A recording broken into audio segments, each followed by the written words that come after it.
காஞ்சிபுரத்துல அதிகமான தொழிற்சாலைகள். எத்தனை தொழிற்சாலை இருக்குதுன்னு special economic zone, special economic சிறப்பு பொருளாதார மண்டலம் ஒரகடம், ஸ்ரீபெரும்புதூர் போன்ற நிறைய தொழிற்சாலைகள் இங்க இருக்கிறது. ஆனா அங்க யார் வேலை செய்யறா? உள்ளூர்ல இருக்கவங்க எல்லாம் வேலை செய்யறாங்களா? நீங்க வேலை செய்யறீங்களாமா? உங்களுக்கெல்லாம் வேலை கிடைக்கல, எங்கெங்கயோ போய் தானே வேலை செய்யறாங்க. உள்ளூர்ல இருக்கிறவங்க யாருக்குமே அங்க வேலை கிடையாது. ஆந்திரா, கேரளா, கர்நாடகால இருந்து வேலை செய்யறாங்க. நிலம் கொடுத்தது யாரு? நம்ம. நிலம் கொடுத்தது யாரு? இந்த காஞ்சிபுரம் மாவட்டத்து மக்கள். நீங்க நிலம் கொடுத்தீங்க, ஆனா உங்களுக்கு வேலை இல்லை. ஆனா என்ன சொல்லி ஜெயிச்சு வர்றாங்க? 75% அந்த காஞ்சிபுரம் மாவட்ட மக்களுக்கு நாங்க வேலை கொடுப்போம், அதனால எங்களுக்கு ஓட்டு போடுங்கன்னு சொல்லிட்டு வந்தாங்க. இது வரைக்கும் கொடுத்தாங்களா? கொடுத்தாங்களா? கேட்டீங்களா? கேட்கல. ஏன் கேட்கல? கேட்கணும். என்னைக்கு கேட்பீங்க? 2026 கேக்குறீங்களா? மார்ச் மாசம் கேக்குறீங்களா? கேட்பீங்களா? ஏன்னா 75% எங்களுக்கு வேலை கொடுக்கறேன்னு சொன்னியே, ஏன் இன்னும் கொடுக்கல? கேளுங்க. அவ்வளோ பெரிய தொழிற்சாலைகள்லாம் இங்க இருக்கு, ஆனா நமக்கு வேலை இல்லை. நம்ம எங்க போறோம்? ஆண்களாவது ஏதோ வெளியூருக்கு போய் வேலை செய்வாங்க, பெண்களாக நம்ம படிச்சுட்டு இங்கேயாவது வேலை செய்யலாம்ல. பக்கத்துல தொழிற்சாலை இருந்தா போலாமா? எதுவுமே இல்லையே.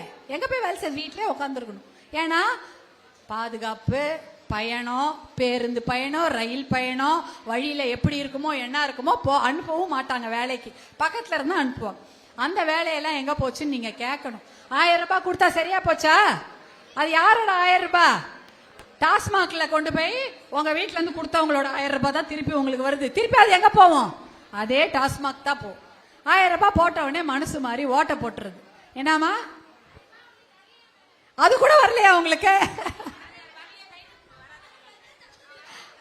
அந்த 1000 ரூபாய் வரலையா? அதெல்லாம் வேணாம் உங்களுக்கு. நீங்களே சம்பாதிக்கணும் அந்த 1000 ரூபாய் ஒரு நாளைக்கு. எப்படி? நல்ல வேலை வாய்ப்பெல்லாம் இங்க உருவாக்கி கொடுக்கணும். அவங்க யாரு? யாராவது ஒன்று 500 1000 கொடுத்தா பிச்சை போட்டா அதை வாங்கிக்கிறதா? அசிங்கம் இல்ல? அசிங்கம் இல்ல? என்னது இது? என்னத்துக்கு அவங்க கொடுக்குறாங்க? ஓட்டை வாங்கி உங்களை ஏமாத்துறதுக்கு கொடுக்குறாங்க. அது மாதிரி தேவையே கிடையாது. உங்களுக்கு என்ன தேவை? மது ஒழிப்பு தானே தேவை, அதுதானே வேணும். யார் வீட்டுல குடியே இல்ல சொல்லுங்க, கை தூக்குங்க. குடியே கிடையாது, யாருமே குடிக்கிறவங்க இல்ல, எல்லாருமே நல்லவங்களா இருக்காங்க. யாரா மத்தவங்க எல்லாம் எல்லார் வீட்ல யாராவது ஒருத்தராவது குடிக்கிறாங்களாமா? குடிக்கிறாங்க. எல்லார் வீட்லயும் யாராவது ஒருத்தராவது குடிக்கிறாங்க. அப்போ எது வேணும் உங்களுக்கு? 1000 ரூபாய் வேணுமா? மதுக்கடையை மூடணுமா? அப்ப என்ன பண்ணணும்? 1000 ரூபாய் வாங்கவே கூடாது, வரலனாலும் கண்டுக்க கூடாது. அது தேவையில்லை. மதுக்கடையை மூட சொல்லுங்க. யாரு மூடுவாங்க? முதல்ல என்ன சொல்றாங்க? சக்தி அம்மா என்ன தெரியுமா சொல்லுவாங்க? நான் மருத்துவர் அன்புமணி அவர்கள் அந்த முதல் கையெழுத்த போட்டு மதுக்கடையை டாஸ்மாக மூடுற நாளை பார்த்துட்டு தான் நான் போவேன்னு என்கிட்ட. அந்த மதுக்கடையை மூட வேண்டும். அதுக்கப்புறம் தான் நம்ம வாழ்க்கை நல்லா இருக்கும். அடுத்தது போதை பழக்கம். போதை பழக்கத்தை பத்தி தெரியுமா? முன்னாடியாவது கஞ்சா அடிக்கிறதுக்கு எங்கன்னா போனோம், ஏதாவது புக்குன்னு விடுவாங்க. அது எங்க நம்ம கண்ணுக்கு தெரியாது. இப்ப ஒரு சாக்லேட்டு, அப்புறம் ஏதோ ஸ்டாம்ப் பேப்பரு ஸ்கூல்ல விக்குது, பள்ளிக்கூடத்துல இருக்குது. அதுவும் அரசு பள்ளிக்கூடங்கள்ல அதிகமாக கிடைக்கிறதுன்னு சொல்றாங்க. பெரிய தனியார் பள்ளிக்கூடங்கள்லாம் அவ்வளவு இல்லையா, அதாவது கொஞ்சம் ஸ்ட்ரிக்டா இருக்காங்க போல இருக்கு. இங்க அரசு பள்ளிக்கூடத்துல தாராளமா கிடைக்குது. அப்ப பசங்க, ஏழை மாணவர்கள் தானே பாதிக்கப்படுறாங்க. இந்த மது போதை பழக்கம் இருக்கிற மாணவர்களாலையும் ஆண் பிள்ளைகளால எத்தனை பாதிப்பு. நம்ம பொண்ணு இன்னைக்கு அந்த டிராமால என்ன பாத்தீங்க? அந்த குடியால குட்டிச்சவரான ஒரு பெண்ணுடைய வாழ்க்கையை நம்ம பார்த்தோம். நாடகம் அதானே உண்மை. ஒரு குடியால குட்டிச்சவரா போச்சு அந்த ஒரு பொண்ணுடைய வாழ்க்கை. அதுதான் உண்மையான இன்னைக்கு நம்ம நடக்குது.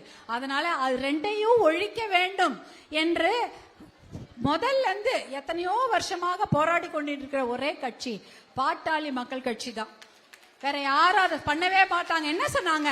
நாங்க வந்தோடனே முதல்ல கையெழுத்து போட்டு மூடுறோம். நாங்க மூடவே இல்லை, படிப்படியா குறைக்கிறோம். நாங்க அது ஒரு 2 மாசம் கழிச்சு சொன்னாங்க, படிப்படியா மதுக்கடையில என்ன படி குறைப்பாங்கன்னு தெரியல, படிப்படியா மதுக்கடைகளை மூடுறோம். நாங்க எந்த மதுக்கடையும் மூடல.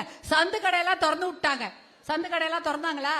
எல்லா ஊர்லயும் சந்து கடை இருக்குது, டாஸ்மாக் இருக்குது, பார் இருக்குது, அப்புறம் வித் ஏசி பார் எல்லாமே இருக்குதா? அது புதுசா வேற எலைட் பார் எல்லாமே திறந்துட்டாங்க. எலைட் பார், ஏசி பார் எல்லாமே திறந்து, டாஸ்மாகையும் திறந்து, சந்து கடையும் திறந்து என்ன பண்றாங்க? யாருடைய பாதுகாப்பு?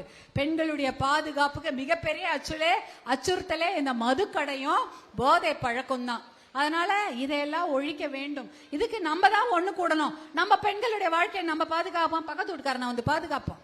சொல்லுங்க சொல்லுங்க. அப்ப உங்க கையில தானே இருக்கு. பீகார்